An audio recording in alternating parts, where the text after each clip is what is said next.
Welcome to Energypreneurs, the podcast where solar power batteries and electric vehicles come together. I'm your host, Sohail Hasni. When we combine these technologies, something powerful happens. On this show, I speak with founders, engineers, and investors who are building this fantastic new energy system. Thank you for joining. Omar Riahi, who is based in Texas, he and I just had a very interesting conversation about electric vehicle adoption and how the customer's experience have changed over the years, how consumers are finally getting to electric vehicle. And overall, when everyone does that, especially with free electricity, how that might change the world we live in. Electric vehicles are really unstoppable, and you will see why once you listen to this. Thank you so much. Hi, good morning, Omar. I like the background, so thank you for joining. Maybe introduce yourself. I am Omar Riahi. I am a influencer. I'm an author. I'm a contributing editor to the EV Business Magazine. I work for Percepta, and Percepta is a joint venture between a leading global automotive manufacturer and T-Tech. And I work I cover the entire customer life cycle from pre-sale to resale and everything in between. That means EVs, that means home charging, that means public charging, vehicle to grid, vehicle to home, vehicle to load, every type of adapters in a EV customer's journey that if they need to get help or contact or get a customer experience, that's us. We onboard, we support dealers, we do everything. Wow. And it's a lot. I've been doing it since 2021, so it's second nature to me. What's the most EV transformation story you have to share for a customer? From a real world case with a customer for transformation, I would love to use myself. That one, it was the best. I was against EVs because when I first started working here, I was on the truck team and then the passenger vehicle team.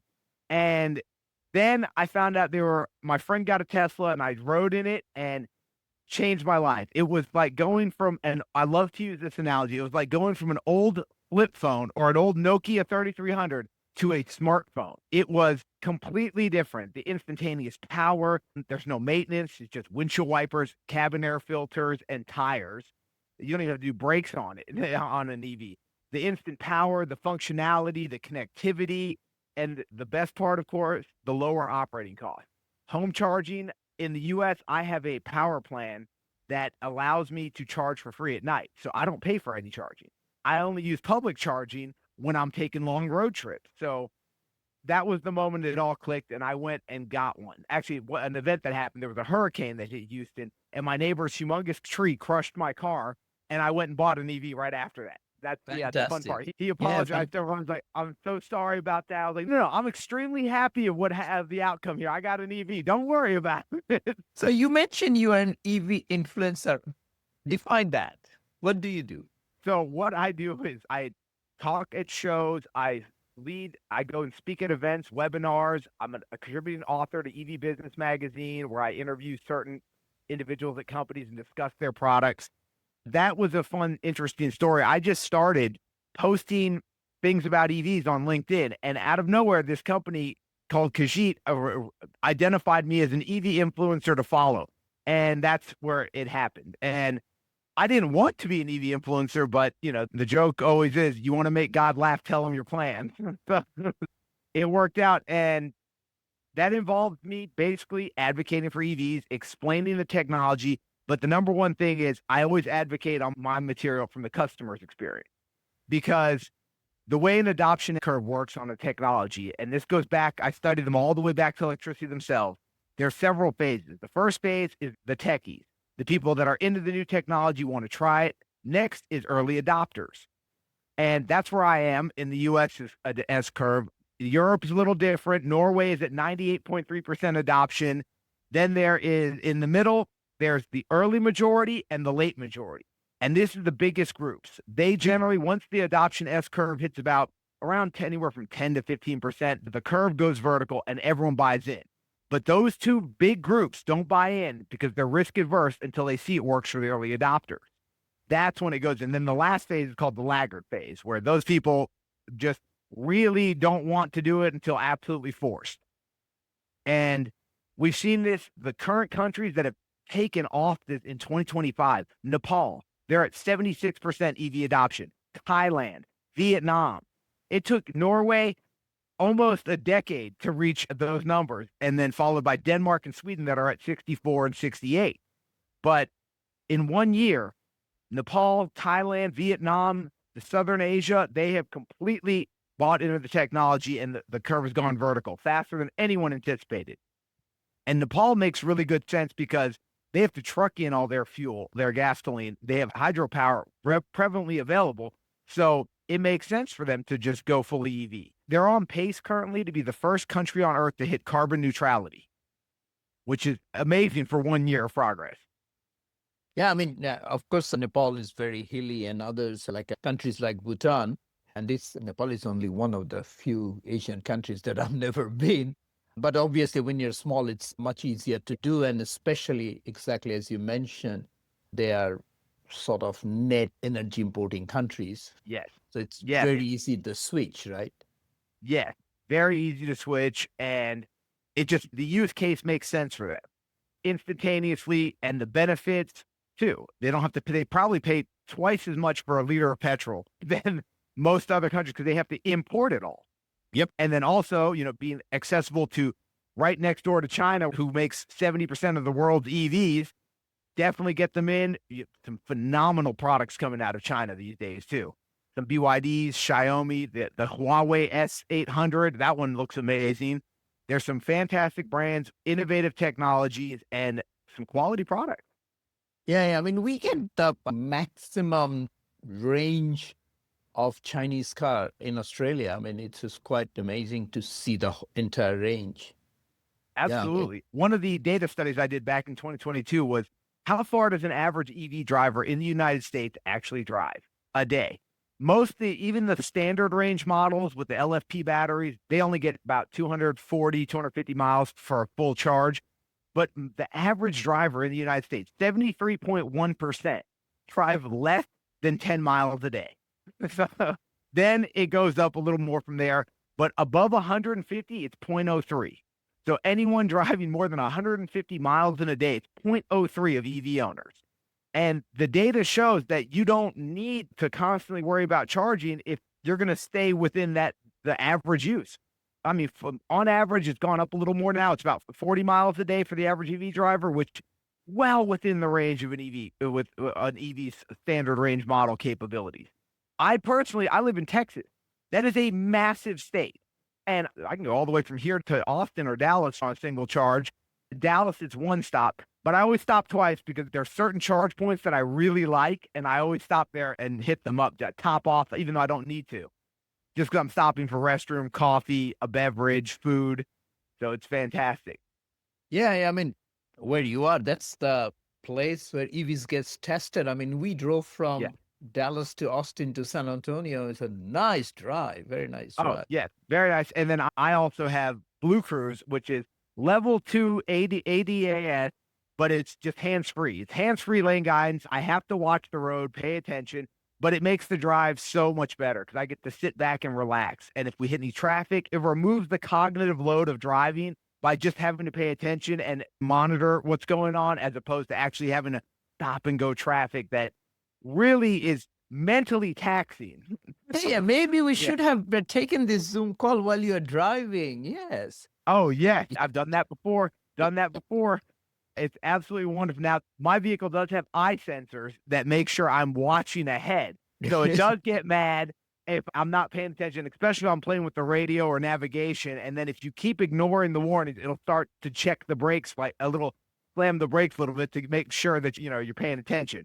I mean, even the basic auto steer makes such a big difference. I have a hardware 3 in Sydney, and we drove, I think last week or last Friday, Melbourne to Sydney, which is about 900 kilometers, 550 miles. Oh, yeah. It's no brainer, right? It's such an easy drive, right? It's extreme. You get love cruising at highway speeds. And EVs, though, this is where I see in the United States where we run into a problem.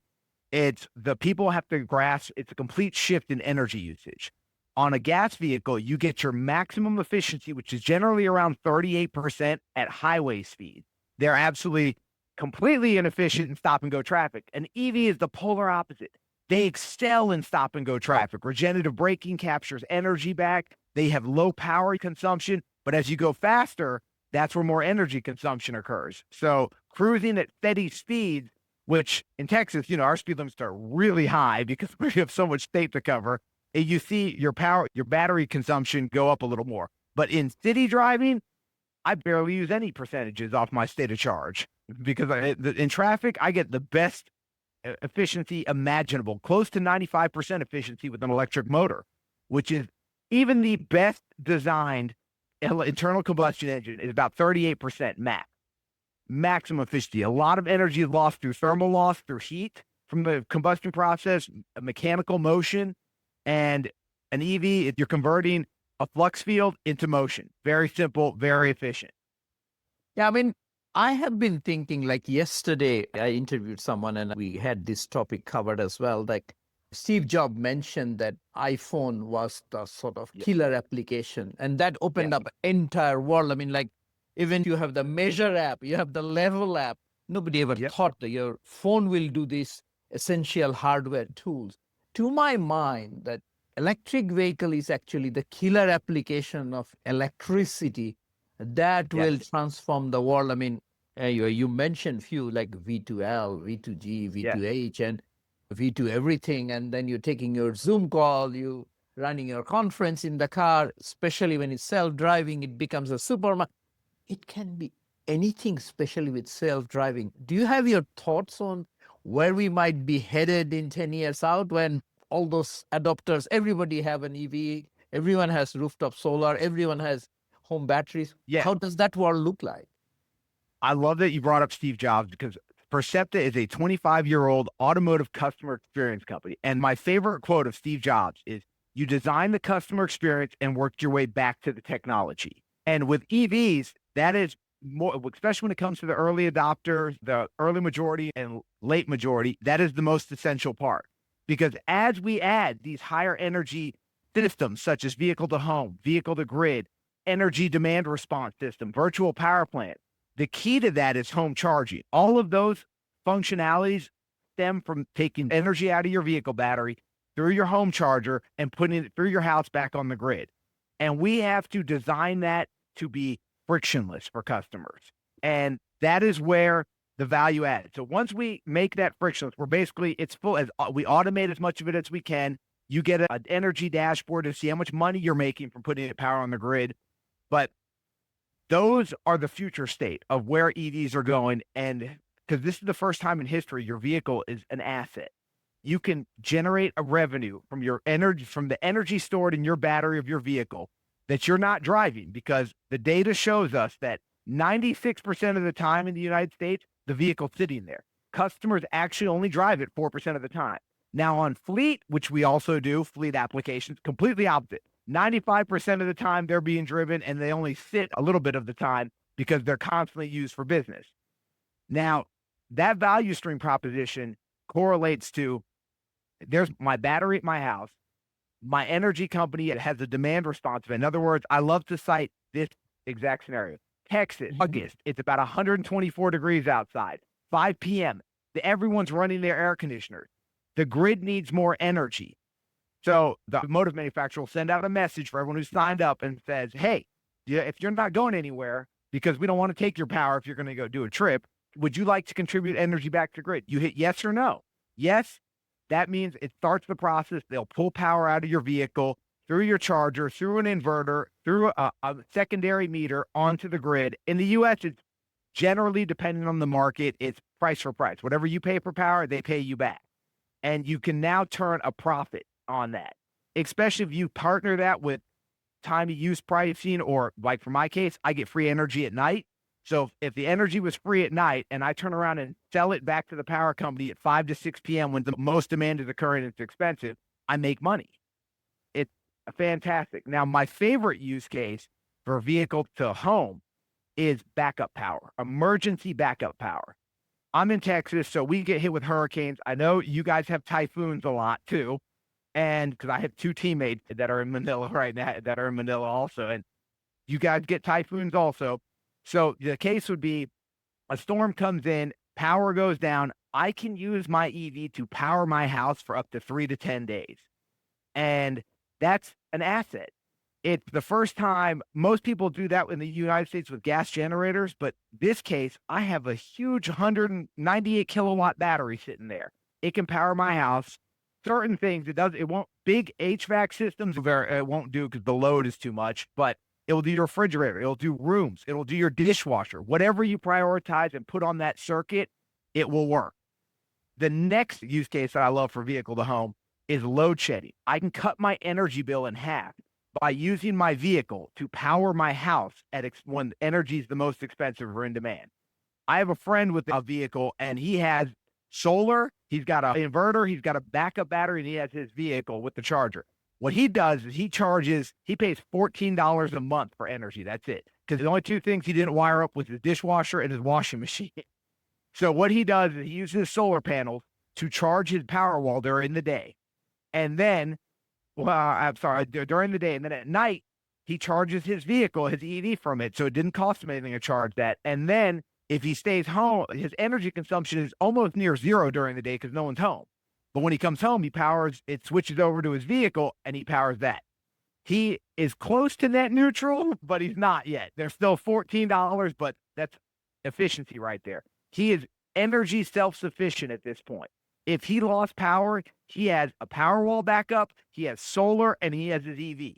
That is the holy grail of backup power right there. And because he's using those two energy assets, in all three of those energy assets to power his house, he's reduced his bill. He load shedded half of his energy usage onto his equipment, and he only pays $14 a month. That is the future state right there. Every house will be its own energy ecosystem with an EV, maybe or maybe not a power wall. It depends on the size of the house if you need a power wall, and then solar. And it's where everything's going. And all the EVs are going that way. Europe is very far ahead of this. They're starting to partner for bidirectional energy transfers, and they're partnering with utilities. It's fantastic. Yeah, I mean, that's a fantastic update because I felt that in my house in Melbourne, we were there last month. So I have a 10 kilowatt rooftop solar. I have a power wall and we are charging, and I'm just sort of optimizing, although it was super hot outside and sunny day, and basically saying, okay, can we, and we did, I think 3-4 days in a row with sort of like a 0 kilowatt hour coming from the grid, sort of just optimizing.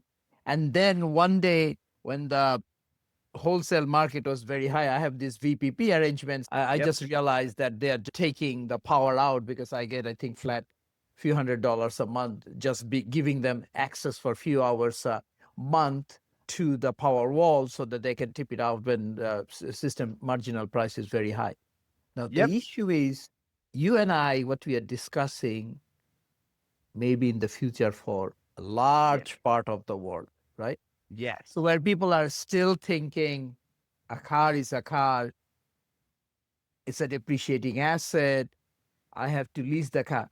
How do we bring those people in?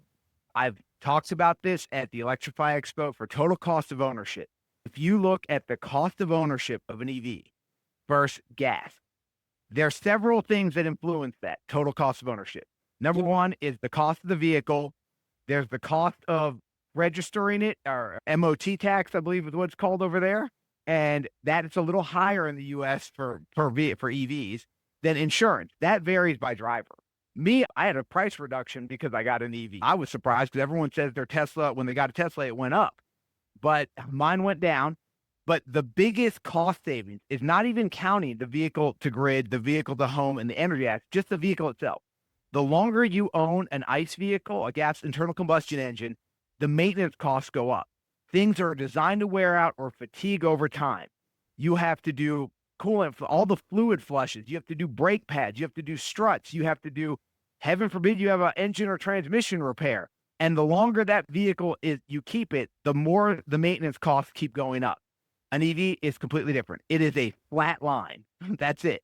It stays, you pay for the vehicle. All you have to do is wiper blades, tire rotations, cabin air filters, At 160,000 miles, that's when I have to flush the motor, the oil in the electric motor. That's it. Struts, those are a wear item anyways. And then they're still debating whether or not to make the little small 12-volt low voltage battery a maintenance item, which is technically in the scheduled maintenance because they're small. They only power the low voltage systems and they tend to go out after about like the end of the life cycle of the battery, about 5-6 years. But if you look at that plotted on the chart, an EV is just a straight linear line across. The cost is fixed. It stays the same, predictable. A gas engine, it goes, the longer you're driving it, you have oil changes, transmission flushes, coolant flushes, spark plugs, tuning, oxygen sensors, air filters. All of these items just add to the cost. And then if something happens and it breaks and you have to do a repair, that goes to it also. And as well as the best part, this is the last part of it, is the fluctuation in fuel cost. You cannot predict that. One week it could be $5 a gallon, and a couple of months it could be $2 a gallon, and it varies. So over the total life, it will be cheaper to own an EV. Yeah, I think I interviewed Sharon 2-3 years ago. She mentioned that people forget to tell, she's from, I think California, I forgot the surname right now, that EVs are actually women's car. And I was telling why. And she was saying, every time I went to a mechanic, they said this went wrong, that went wrong. I came with a $500 bill. I'm sure if you went, this would have been 50. And I said, no. But that I found out that every time my wife takes our car, used to take our gasoline car, the maintenance bill would be 3 times more if I had turned up, because mechanics will say, this spark plug is almost dying. Maybe we should replace all 4. Or the fan belt, maybe there is a crack. Okay, we need to replace. The bill adds.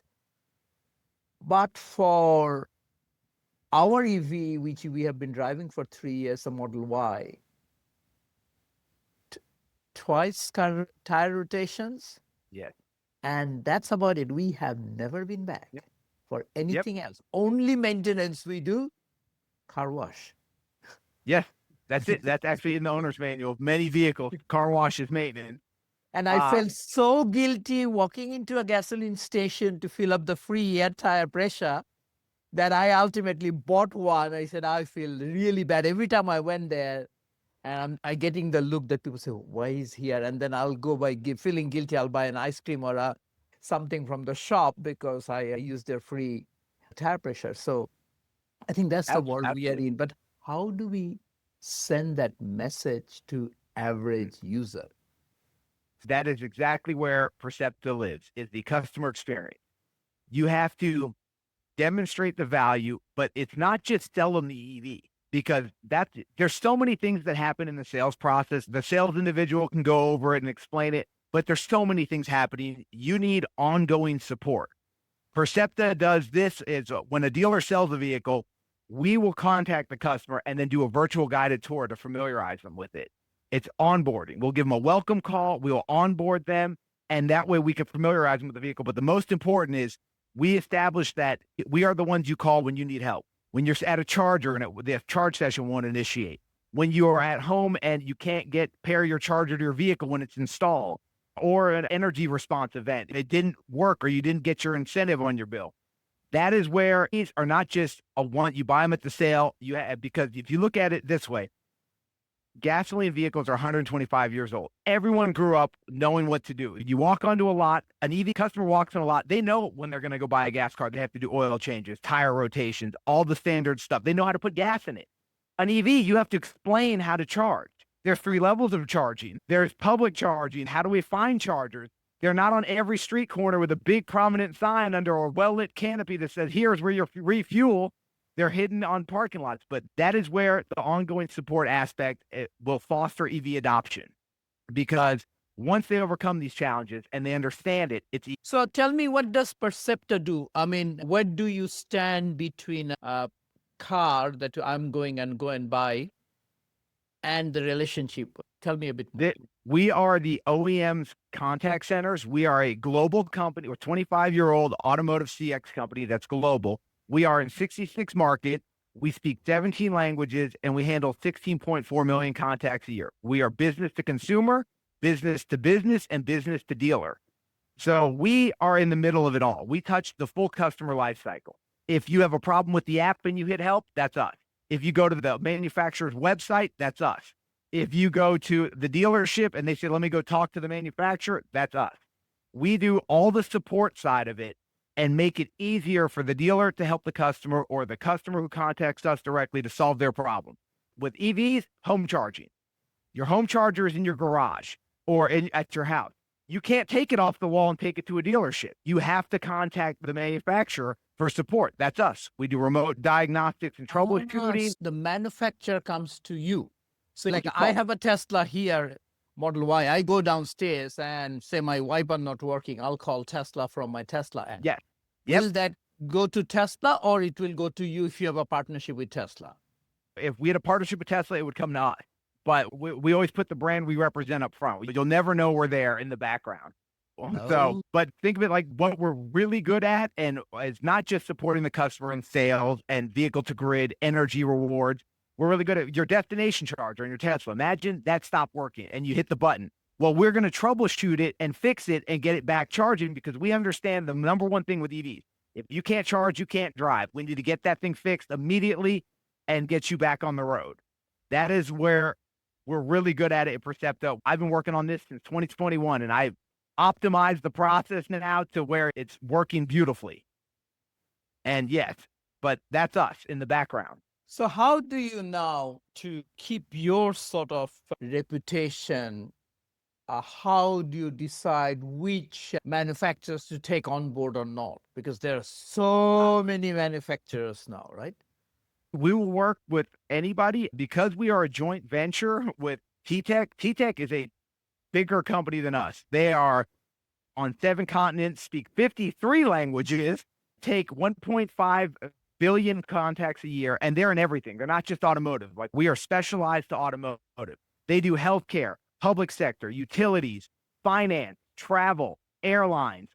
So if we can't work with them, we will give it to our parent company who has has a whole automotive portfolio of clients that they support. But we will be the experts assisting. So it's not like they have to figure it out. We know what to do. We know what to establish. We know what systems you need and how to fix it and the process. We are open to all manufacturers. Yeah. Listening to this conversation, if somebody saying, hey, I want to do a startup doing something locally, maybe influence people, tell them the stories to tell. Where should that person to go for resources? Do you put all your experiences out somewhere that people can go and read about it? Because you said you're a background company, right? We do. We're a background company for our client. We represent our client for their client issues. But I've written several white papers. There's some EV data sets. Percepta.com. If not, check on my LinkedIn. I know I have them there. There's a white paper that I wrote with T-Tech for Percepta by T-Tech. And it discovers the V2X experience and how CX plays a part in that. And we also have some really good data sets. We published an EV data paper. We also have a T-Tech live session called EV Spark where we discuss what we do and how we support customers. Okay, fantastic. But for a startup, just ping me on LinkedIn if you're a startup, and I will find out. I will guide you to these resources because they're at different locations on different websites, but they're there. Fantastic. Because there was a discussion when I interviewed someone in Australia a few years back, and he was saying, I want to start a lending service, and not as a sort of rent that Tesla is planning to do. It's just someone walks in saying, hey, I want to try it out. I don't want to be taking one from the manufacturers because it comes with all sorts of bells and whistles. I just want to try it out just to learn a bit more. Then I was thinking, yeah, maybe you should go and talk to the local libraries. If I can borrow a book, why can't I borrow a car? It has a public goods benefit. So what are your thoughts on that? There are several companies like that already exist in the U.S. Zipcar. What's the other one? There's another one in Europe. I cannot remember its name, but they do that. What we see in the U.S. is people will rent an EV for the day just to experience it. And there's another opportunity that we support is rental car companies, their EV support for customers, because they're, yet again, a gasoline EV ICE mindset where they just sign here, return it full, and come back when you're done. An EV, you have to charge it before you return it. And if this is the first time experience of an EV user like that, Where do I charge? How do I charge? Sometimes the question is, how do I even get in the vehicle? Imagine your Tesla the first time you got. For a Tesla, I've driven them. Where do I put the RFID card to turn it on? Like things like that. So the support aspect of EVs it's symbiotic, is married to the customer. Because once they're confident and like me, I can walk up to any Tesla now. I know where to scan it on the door. I know where to put it to start it. I know how to charge it. But those initial steps, you need to be supported as a customer. And as we move to vehicle to grid, vehicle to home, and the higher energy systems, those are more complex. And those CX, customer experience, sits at the middle of all of that. You have software, you have an EV, you have a charger, you have a utility, you have policy, you have all that sitting on top of the customer, and you're going to need support. So all of that for vehicle to grid and energy solutions comes down. The keystone is literally customer support, customer experience. Yes, absolutely. I mean, EVs reminds me of digressing a bit, sort of cuisine in Indonesia called Padang food. You go there, before you know, in a restaurant, they will chuck lots of small dishes on your table, maybe 20, 30, depending on which restaurant. And you don't know what to do. First time I went there, I looked and I said, sorry, I'm here for a coffee. I got overwhelmed. I said, what's going on? Yes. Then one of my Indonesian friends took said, no, this is sort of, they serve, you pay what you eat, almost like a sushi train. And then it's fantastic. So EV is the opposite. You walk into an EV and say, oh my God, there's nothing on the dash, especially Tesla. Right? What do I do? And I'm sure it happened to many people say, no, I don't know. I've rented a car, sorry, shut it down and say, I want a normal car because I don't know where is the switch, where to do it. Right? I cannot even open the bloody glove box. That you hit the key term when it comes to EVs, overwhelmed.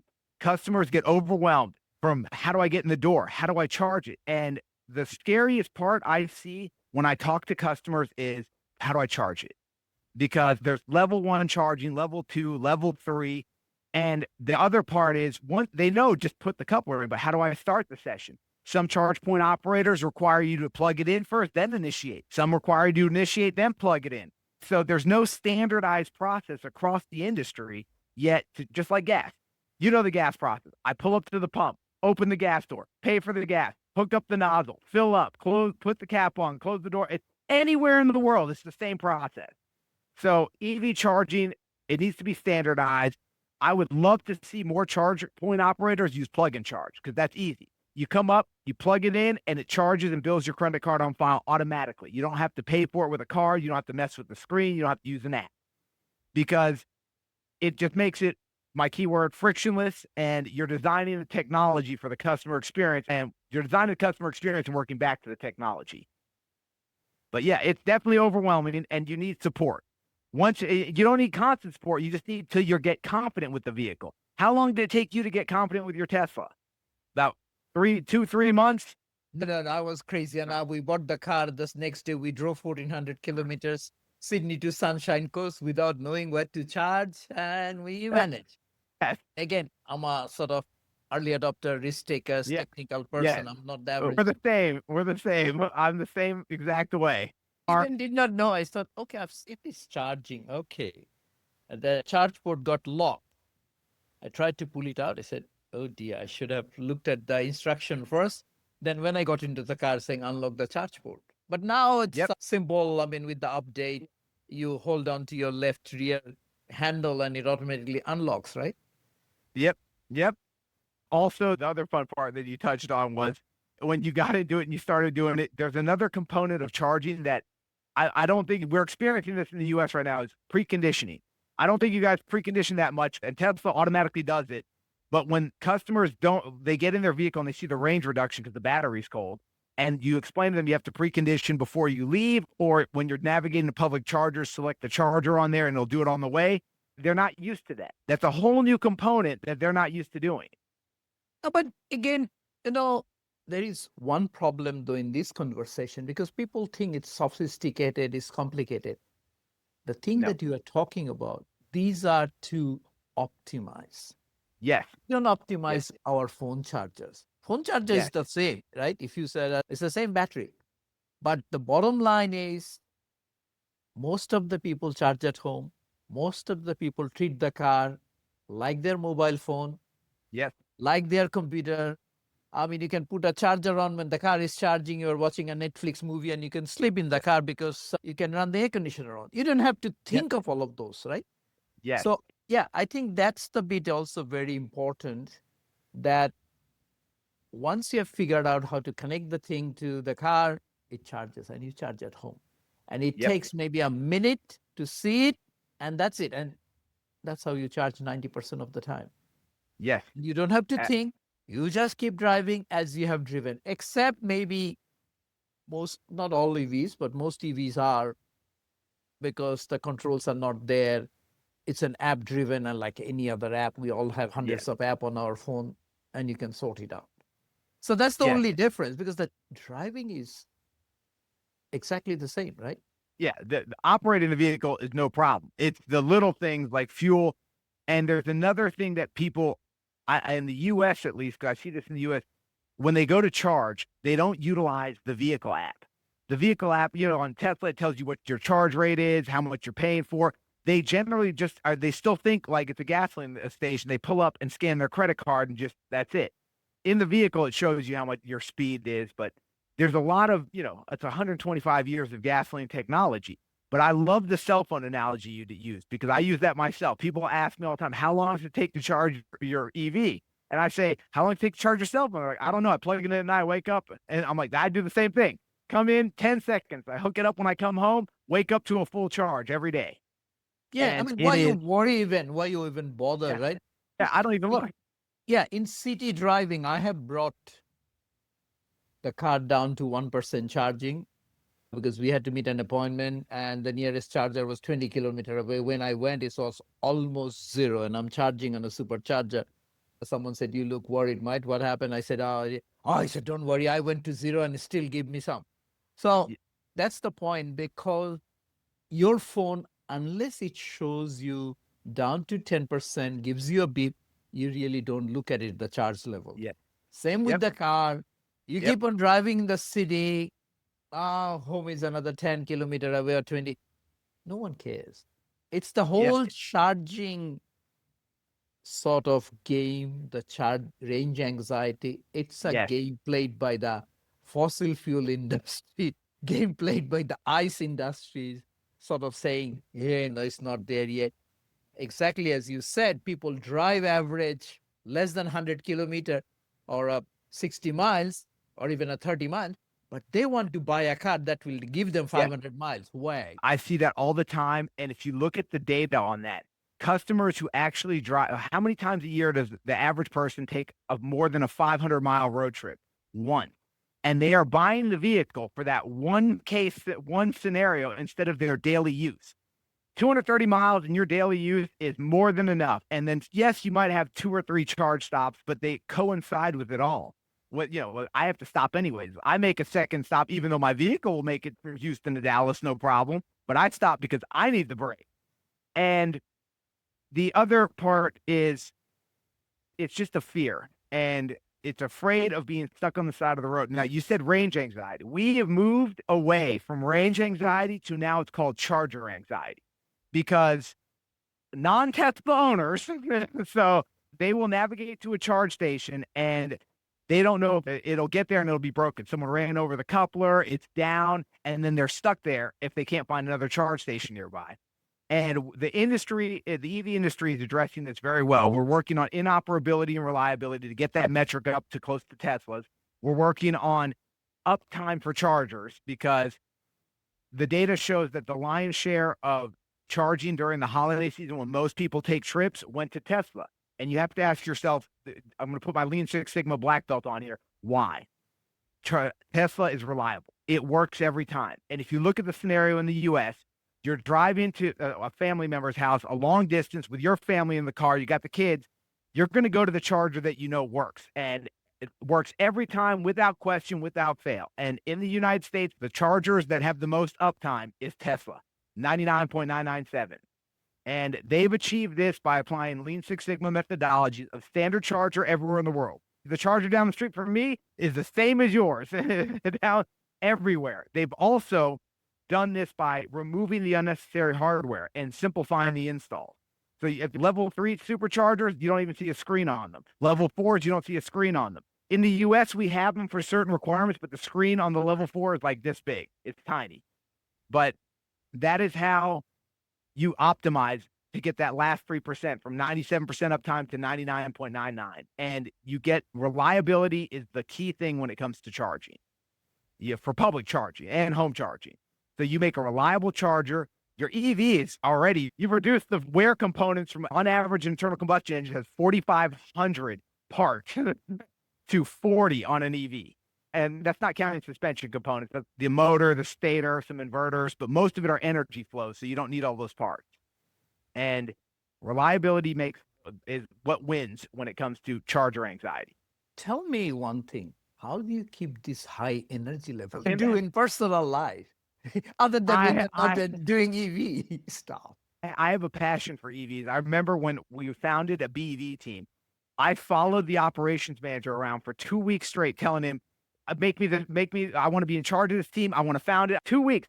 He then gave me the role, and he's like, I wasn't going to give it to Omar, but he kept insisting. And I just have a passion for electric vehicles. I have a passion for vehicles, not even electric. I have an old 1990 300ZX too. So I have a gas vehicle and I have an EV, and I've been working on cars for years, but I'm blessed to be in the position where I get paid to pursue my passion. So that's where the energy comes from. I get excited to talk about EVs. I love to tell people of their benefits. I love to tell them of how it can make their lives easier and reduce costs, overhead, and just simplify what's already becoming an overcomplicated life with social media and everything going on. Let's remove the burden and worry of this problem of gasoline engines, everything else, and let's move to EVs to simplify, where your life is connected in the vehicle, where I can do everything from the app for my vehicle. I can turn my vehicle on from upstairs in the parking, downstairs. I can set a departure time where it automatically turns on and heats the cabin up or cools the cabin. I mean, with a gas vehicle, that's a little different. And it's ready to go when I'm ready to go to work. So that's where the energy comes from. It's a passion. And I just love talking about EVs, energy, and how I love to just tell people how it's going to make their lives better, because in the US, there's a little bit of negative sentiment towards them.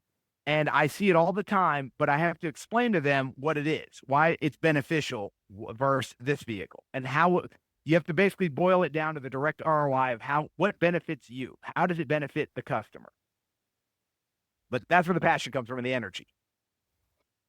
Let me ask you one thing that, I used to get blamed as a teenager when I first started driving. My dad used to say, I drive for no reason. Then my wife later on saying, I also drove for no reason. I love driving.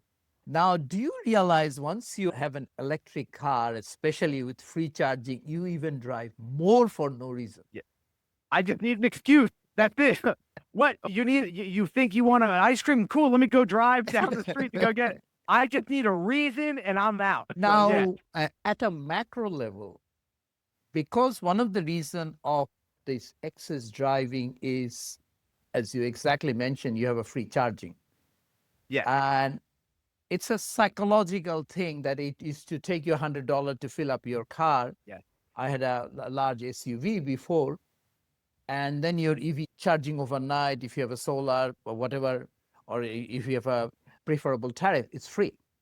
Or a public charger here in Metro Manila, there are a lot of public chargers for free. You topped up 60 kilowatt hour for free, of course. Yes. Then it is free. You go for a spin, it's free.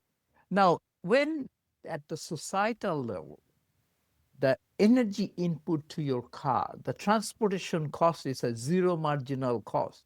Yeah. What do you think will happen? I think it will, if on the societal level, if you find out you have free energy. In fact, here's a very good case study for this. There was a specific customer who emailed me, and he was using vehicle to load or vehicle to the home by going to the free charger, charging up his car fully, and then using it to power his house for free. Yep. I think the way I personally do it, and I'll speak in personal terms, I like to gamify that. So I like to go find the free chargers, and it makes it fun. And the way I see it happening is once customers understand the ROI from an EV and how it reduces their expenses, their operating costs, the variability in fuel prices, they will see the benefits of it. Now, there's, like I said, the fear of charging and overcoming that and the range anxiety, charger anxiety. But once that's overcome, the adoption S curve will go vertical, because my favorite rebuttal when I talk to people is EVs don't work in the cold.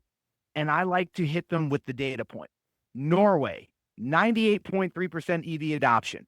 They operate in the Arctic Circle. If EVs truly did not work in the cold, their police fleets, their taxis, their fleet vehicles, customers' vehicles, it would be a littered wasteland of EVs. But it is not. They've learned how to function fine with EVs in the cold. And it comes down to a customer education problem, which if you drill that down farther with Lean Six Sigma, it's an onboarding problem. In other words, we need to onboard them. And I will say, once a customer is supported with onboarding and they understand how to use the vehicle, they'll be just like us. We know how to use the EV. We know how to find charging. We know how to charge it. We know how to overcome problems. And more importantly, we know who to contact when something goes wrong. So once that barrier is overcome, I believe everyone will buy in. No, I mean, I'm sure everyone will buy in EVs at the point of no return. It's just the people who are buying it late are missing out the values that come in, because what you mentioned earlier is very critical, that car used to be a depreciating asset. Now it's becoming an appreciating asset and potentially a business, especially what Tesla is thinking of doing, a robo-taxi. You lend your car out and it becomes an Uber while you are not using it 90% of the time, right? All of those will turn that into an asset. And gradually everybody will be in that business, and everybody getting free electricity. We are in a very different world, no? Yes, absolutely. Also, I just read the other day that Europe, these now sell gas vehicles in Europe, which that is one of the crucial nexus points that we are reaching. Because once people start buying more EVs, gas vehicles start becoming rare, because you see the operating cost and the expense associated with them. We are in a completely new form of transitional time. Our cars are energy assets that can make us money while we sleep. Our vehicles can be, our robo-taxis are driving us around with autonomous driving. That we can charge using power our house from solar for free and use our vehicle as a battery backup. The vehicles have new functionalities, capabilities, and the R&D process and the cycle time on an innovation to actual production is about 18 months. BYD has streamlined it to 18 months now, from inception to production. Tesla does it in real time because they have Tesla One, their AI bot. They work with a new iteration of design and they'll put it in production, so that your Tesla Model 3 might have a part. If you bought the next assembly line down, it's a different part. But if you had needed that part, it's a new iteration of state of the art. We're in a fascinating time with the confines of AI, EVs, energy services, and on top of that, robot self-driving cars. And free electricity, because I don't know whether you are aware of it. The Australian government announced about 3 months back, from 1st of July, the default tariff will be 3 hours of free electricity for everybody. I did not know that. That's fantastic. And what we discussing with another guest yesterday, and his view was, he's from California, saying maybe eventually that has to be copied globally, because even in Texas, right, you have a negative price for electricity and exporting that electricity, basically paying someone to take it. Why don't you give it back to your customers for free? And once you have free electricity during the day, you charge your EV during the day, you run your dishwasher during the day, you heat up your slab floor, cool down your house, whatever. You bring all those demand from the peak time during the day. So I'm of the view with V2G, V2L, and sort of home storage everywhere. Australian government has about a $7 billion Australian subsidy for home batteries. I mean, we will have home batteries. Everyone will have home batteries, 50 kilowatt hour. In that world, electricity will be free. And the battle over ICE are won. I mean, ICE are stranded assets. People won't be able to sell them the second hand. So do you have any view how things might be there? But if I did not know that Australia was doing a subsidized 50 kilowatt battery, I did not know they offer 3 hours. I will tell you how that works out. So Texas is the leading state in the United States for renewable energy, which makes sense because we have all the oil companies here too. So the way it works with Texas is, a few years ago, we had a winter freeze that caused our electrical grid stress and it crashed. Their solution was they installed energy storage systems everywhere, battery energy storage systems. And we used to also have certain rate spikes during times of day. But with that energy storage capacity online, those additional batteries, that we do not see spikes anymore. We have grid resiliency. I see this playing out the exact same way you just predicted it. 3 hours of free charging. Everyone's going to charge their EV in that window while they can, or they're going to store the energy into a battery unit and then charge when they need to, as well as putting power back on the grid if needed during the high use times. It's the only way it can go is it's going to be free energy. You have AI powering it, AI data centers, renewable energy. Solar is now the cheapest it's ever been in the history of solar. And wind power, I'm not sure. I know that Holland, they have incredible tidal power plants where it uses the tide of the ocean. There's so many renewable energy assets out there that energy will have to be free at some point. Yeah, and it's happening faster than we think. Because what happened, the first generation of the solar panel adopters, when they replace, I mean, they're lasting 20 years, but your iPhone lasts 10 years also, but you replace every 3 years or whenever, 2 years, depending on who you are. So when these panels gets replaced, the 17% efficiency will be replaced with a 30 plus efficiency. So instantly your rooftop solar, which was 10 kilowatt, becomes 20 kilowatt. What are you going to do with all this electricity? Because average consumption in Asia, maybe it's average 3 kilowatt hour. Maybe Australia, we have now over 25.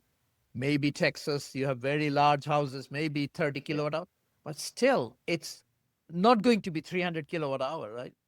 No, it's not. And I did read an article a couple months back. How they're designing the photovoltaic solar panels now is they're designing it for the trough when there's clouds outside to get the maximum output. So when you do have a sunny day, you're getting more output from the solar photovoltaic cell than anticipated. Because by designing in the worst case scenario for solar output, you optimize the high output. So if I have a cloudy day, I'm barely getting any light, I'm still generating power. So if I have a sunny, clear day, I'm maxed out on what I can generate. It's fantastic. It's an amazing world we live in. You know what, Omar, we almost discussed for more than 50 minutes. Is there anything else I could have asked you?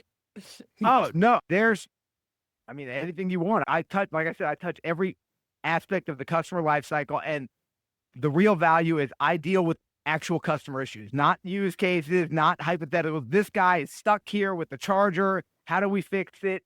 So I know the real world input solutions and outputs, and I see the customer problems face first. I'm front line of it. So it is the best part of it. But yes, anything you want to ask, you can. I think the customer getting sophisticated with time, no? Yeah. Oh, so this is where the adoption curve comes in. The techies, they're the software engineers, the software developers who know how to do things. Early adopters, they just like new technology like myself. They get in early. But we have to design the technology to be frictionless. I love to use the use case. I tell engineering all the time that if I can't explain how this works to my grandmother, it's not going to work. That's where the end state has to be. Make it simple enough as filling a gas car that I can tell my grandmother what to do and she knows how to use it. The analogy has to change. Your grandmother, if you are using ChatGPT, might know more than your son if they are not using AI. So that is another entire discussion, right? Yes, but I mean the process. You plug it in, it works. Yeah, absolutely. But yeah, you're correct. You're correct on that. But make it frictionless and simple. Yeah, because the doctors now are complaining. All these old grannies come up with a long list of conversation they had with ChatGPT is no longer saying, "Oh, you do this." No. I have a expert on my phone who says you should not have given me that medicine. Whatever that side effect, right? Yeah. Yes, absolutely. We'll also see, just like we'll see AI integrate more into the EV space too. It's only, I know Tesla's putting Grok in their Cybertrucks now, so only a matter of time. Absolutely. Thank you so much for your time, Omar. Really like that conversation. And I still haven't got a full answer for where do you get all this energy. So that may be another conversation. Thank you so much. Red Bull, coffee, and excitement. That's where it all comes from. Thank you. Thank you for listening to Energypreneurs. Let's work together electrifying everything.